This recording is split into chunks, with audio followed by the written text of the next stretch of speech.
This is Coach Brewer, University of Louisville, wide receiver coach. Just here at this social distancing aspect that we got, coaching from a distance and doing everything else safely. So I had reached out to a bunch of coaches. A bunch of coaches reached out to me, high school, college, and so on, about sharing some ideas and what we can do at home and what their players can do at home. So just thought I'd throw this on YouTube and see what happens from there as we exchange ideas. But today we're going to just cover some things with tennis balls and some warm up and post practice type stuff.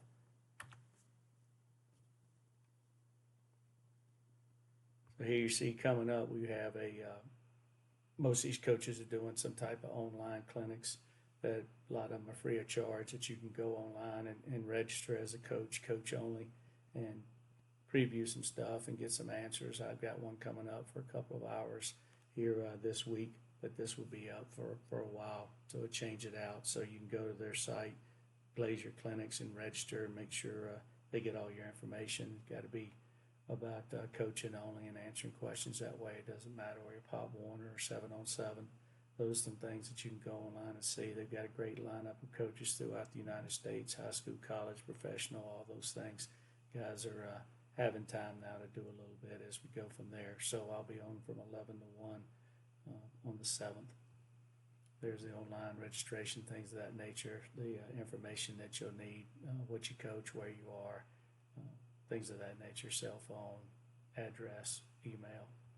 Okay, there's some of the things we talk about here as being a freak. Freak is a fresh receiver, exciting all crowds smoothly. If we say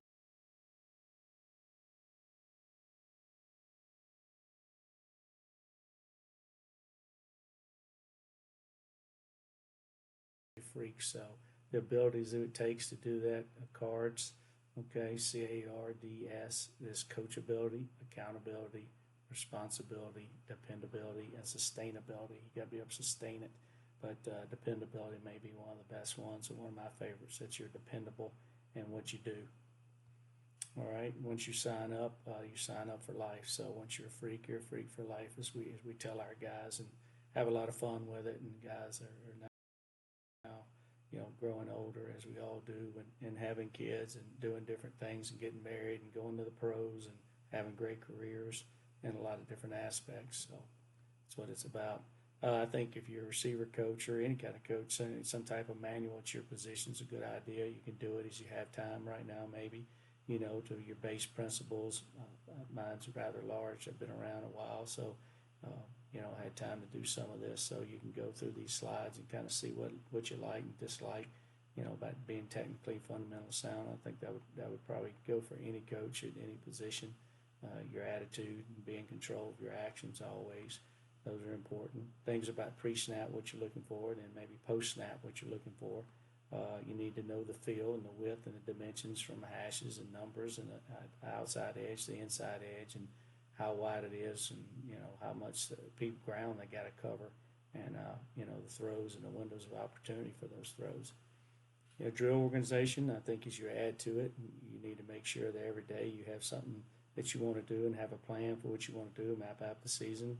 Get back playing after this is over. You definitely want to be organized. Keep going what's happening. So every day you're practicing or things of that nature. You want guys to do on their own somewhere, what the list of the drills are, how to do them, maybe have them on video, have that for them. Some drills that they can do now on their own at home with cones and they don't have bags, they can use towels. Don't have balls, they can use tennis balls, any kind of ball to throw or catch. At that point, Nerf balls, just catching balls. They make their own shoots, clothesline, whatever you want to do, you can figure it out. Angle cuts, square, negative angle, any kind of angle that you work a route on, those are good to do with working that ankle eye. Back down the stem. So speed cuts, where you're speed turning, working around cones, or put some kind of shape out there that you got to work around it, whatever that may be. And then working routes on there, just your squeeze and your bunch, because that is different in your stance and your start as far as that goes. A little progression, and you can work. You'll see your things here that you're working on. So you're teaching progression as you go through releases. Working on talking about leverage and things of that nature. Your routes, your stems, your weaves, what it is to be quarterback friendly, those type of things. So here's a little bit bigger diagram here of what we use for our break points and different things, how you have it broken up. You name it how you want to name it. Just steal different things from different people and make it your own. Here are the flags we like to use. We use them for all kind of stuff. Drills, releases, routes on air, everything we can. We can bend these things, so those are useful inside and out, so they're pretty neat. Okay, we use a double ladder. We also have the other ladder. So, metal and other. I like the metal because it doesn't move around, doesn't get tangled up at all. So we do a lot of things that way. Here's some karaoke with flags. We like the flags, and you'll see the different sets of flags up and why they're doing it. You can work in ball security and somebody, trying to strip the ball and things of that nature. You can do any ball to throw. It doesn't matter what it is.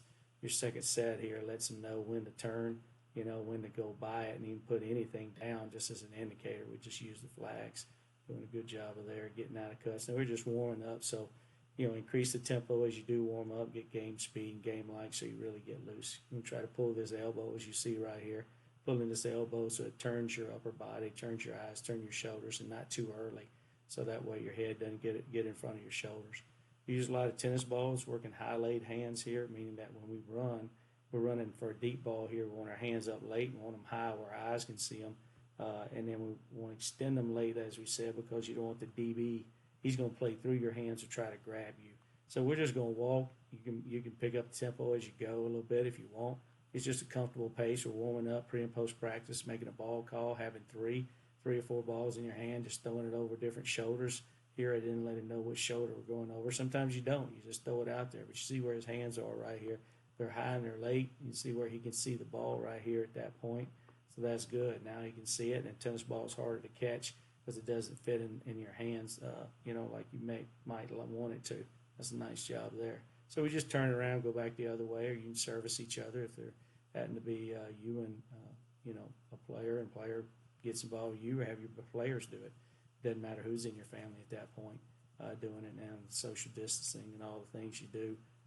Obviously, your family and people and things you're in the same room with and things of that nature is a little bit different. But working over the shoulder, there's some good ones right here, and we're going to coach him up here, so we'll show you some that's the proper way.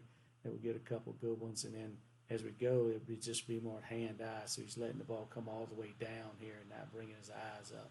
Okay, his hands up, his eyes are up, his arms aren't, and his hands aren't. So we'll mix some in here, and that you'll know the good from the bad, okay, because we're telling them right here, hey, give us some on tape that aren't as good, kind of halfway up. You saw we started off with the best one, and kind of just we turn around and work from the other way right there, letting it come down, okay, from that point, all right?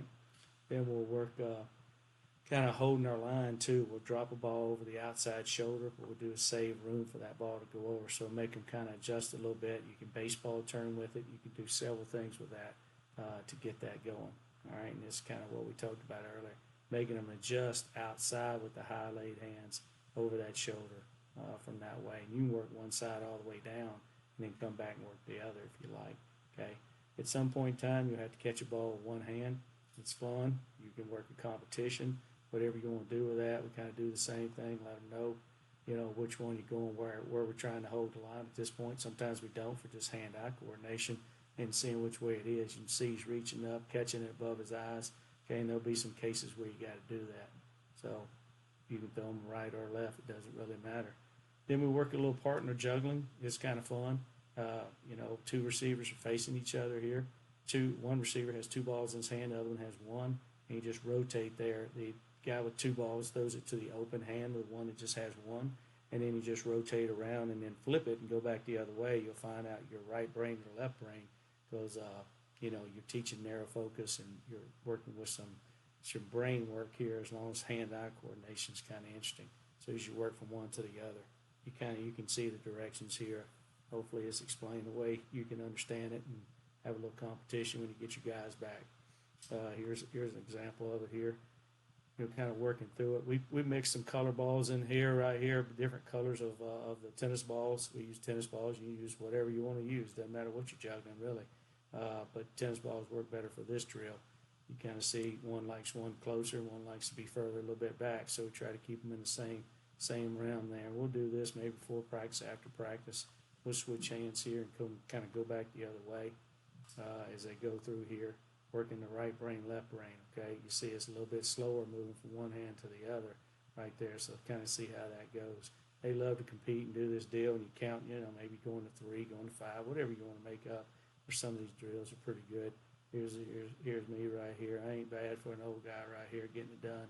Hand-eye coordination, that's quite as good as it used to be, but it's good for me too. We compete and do some things with them. It's fun. Then we'll switch it and go back the other way. We go back the other way, see your brain's a little bit slower, so have fun with it and see if we can catch a ball every now and then. All right, not bad. Here's one to warm up with. Tennis balls, partner shuffle. You're just getting loose. Basketball shuffle down one side, come back the other. One guy has one ball, another guy has another in the opposite hand. You work down the line or down so many yards and come back the other way and just flip it from that point. So you can do that with karaoke and you can do that with shuffle. So whatever, the karaoke is much harder for the ball drill. We use, like I said, and some of the things we teach is how to make cuts, square cuts.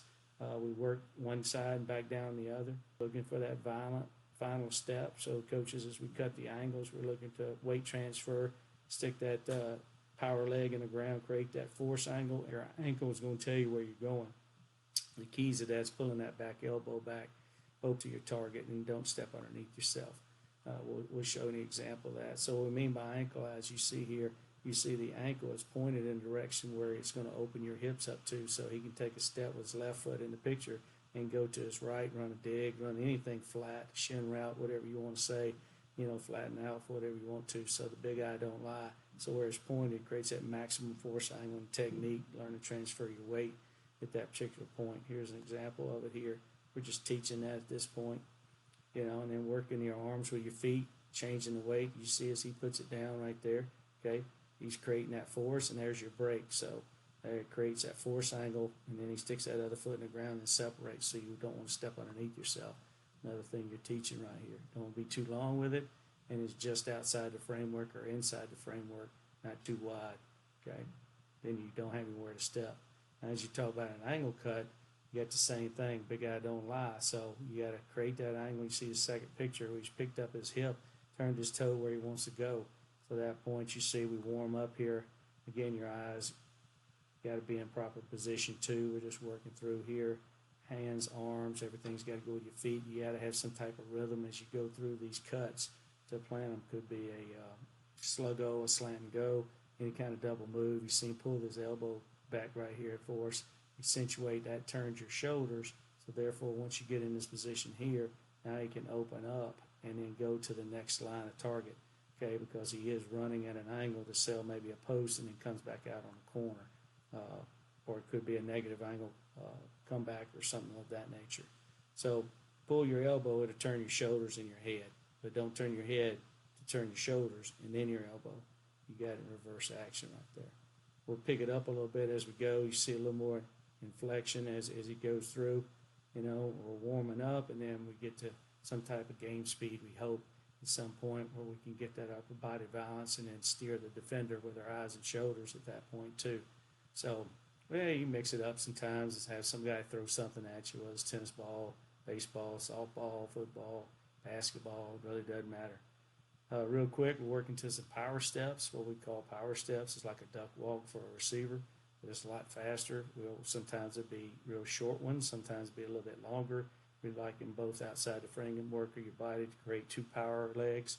When one hits or the other one hits, whatever that'll be, on like a split dodge release, then both would be power legs. In this case, they're short, they're fast, they're powerful. So when they hit, when that step hits, you can really move one direction or the other really quick. You've got power, your knees are bent. You can come out of the break with full explosion and rock and roll. Now you mix a ball throwing this, you get back, you can run a little route with it, you can set up some cones, you can set up a chute, whatever you got at the house during these times or whatever they can get their hands on at this point. We're just getting loose at there and making it work the best we can at that point. Here's an example here of some power steps down here at the bottom. Both of them are going to power step. One's going to take a step forward and then go. The other one's going to start from jump right here down at the bottom. Both of them are making the guy back up. They're an inch technique, and then both of them are using a double hand swat. Okay, they're just swatting it right here, or swipe, whichever term you like, and then they're working into the release and speed up the field. The inside route's really nice. Okay, he does a great job of getting vertical, resetting the stem, making a DB reset too, and then at the top he uses a speed chop, gets out of it, shaves the route. What I mean by that, getting back downhill, being friendly, okay, being friendly to the quarterback and the ball. He's attacking the ball. Down here at the bottom, the guy throws up the mail. Randy Moss made that famous, breakable, adjustable route where you got a chance if the guy falls down or you had a hitch and you got him beat so bad, he just throws up the hand, letting him know, take it deep, throw it to me. He did that quite a bit. So this is in the slot up top. There's some good releases here, period, but we're looking at the slot for the power step. So it's one step, then he hits a couple power steps, boom. There's your powerful step by your left foot, then he drives across his face. Now he's good to go right there. So that's what your power steps are for at that point. That's kind of what we got going on. There's just a few things for you as you're at home and Coach, you're looking for something to do, you reach out to me, shoot me an email right there, follow me on Twitter, DM me, whatever it works. Send me a message. We'll rock and roll from there. Don't forget about it. If you get this thing this week, we've got one coming Wednesday where Glazier, and they do a super job of getting information out for coaches of all types, high school, college, pro, any level. So got it all, and it's free for everybody. Pop Warner on up, so pass it on to your buddies and kind of go from there. That's a little bit of where it is and what the date is and what the times are. Be happy to reach out to me. That's what the online registration looks like. Remember, we're dealing with coaches, any type of